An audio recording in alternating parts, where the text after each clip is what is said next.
قیامت په کله راځي؟ څومره وخت پاتې دی؟ قیامت په کله راځي؟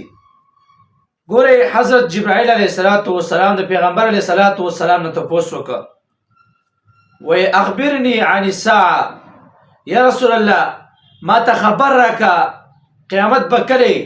پیغمبر علیه السلام تو فرمایل ما المسؤول عنها بعالم من السائل، وی تا تم پته نشته او ما تم پته نشته.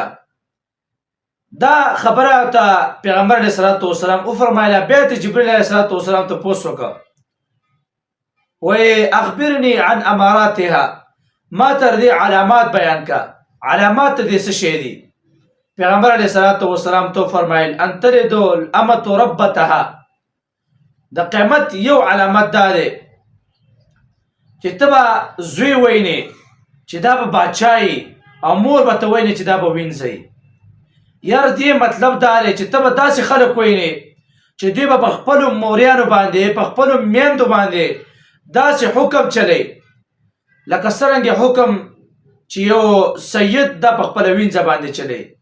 نو ګوره بچی به سید د ځان نه جوړ کړي او مور نه به وینځه جوړه شي. داسې حکم به کوي په خپلو میندو باندې. یو د قیامت دا علامت دی. دویم علامت دا دی، پیغمبر علیه السلام تو فرمایل وان تر الحفاة العراة، ته به داسې خلک وینې چې دا به خپې بلخپې، دا به بربڼ خلک او دا به فقیر خلک او رعاء الشاة، او دا به ګډبۍ چیلۍ بسرۍ یتطاولون فی البنیان، او دوی به په خپلو بیلډینګز باندې، دوی په خپلو عماراتو باندې، محلاتو باندې فخر کوي. داسې خلک به چې بربڼ به ګرځي، داسې خلک به چې په خپې بلخپې به ګرځي، ګډبه به چیلۍ به ساتي. لیکن چې کله د فخر خبر راشي نو دوی به په خپلو عماراتو باندې، خپل بیلډینګز باندې، دارنګې خپل محلاتو باندې، کورونو باندې دوی فخر کوي چې راشه ته زما کور وینې چې څنګه کور دی زما. دا د قیامت علامات دي. دغه رنګې حضرت ابو هریره رضی الله تعالی عنه فرمایي، په دې حدیث پسې پیغمبر علیه السلام مخکې وفرمایل چې ته به داسې خلک وینې چې دا به کاڼۍ، دا به ګډوډي خلک به او مملوک الارض، او دوی به د ځمکو باچاهانې، دوی به د ملکونو باچاهانې. ته وایې نه دغه شانتې دا ټول علامات موجود دي که نه دي؟ باچاهانو تر ملکونو وګوره ګډوډ دي، د جسم په اعتبار سره همداسې چې ګډوډې، د دغه رنګې د خبرو په لحاظ سره، دغه رنګې د جسم او د زبان او د علم د هر اعتبار سره چې باچا ته وګورې نو باچا د باچاهۍ اهل نه دی، لیکن بیا هم په منګه باندې بادشاه دی. دا ولې؟ دا د قیامت علامت دی چې ته به داسې خلک وینې چې الصم البکم مملوک الارض، دا خلک به ته وینې.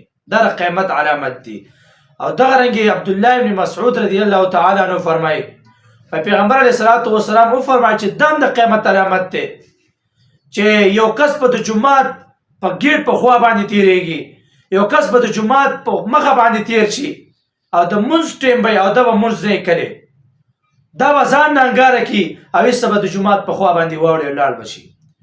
جمع به ولاړې په عین ټیم باندې او دا به ایسته جمع پرېږدي، مونځ به یې نه کوي او ایسته به لاړ شي او دغه مونځ به دنه قضا شي او پرېږدي.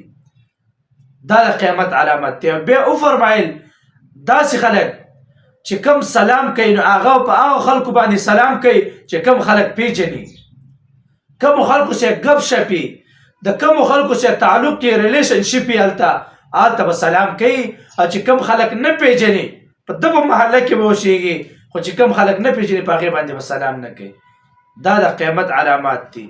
چې کله دا علامات موجود شي، دا واړه علامات دا ټول موجود شوي دي، او چې کله غټ علامات موجود شي نو بیا تاسو د قیامت انتظار کوئ.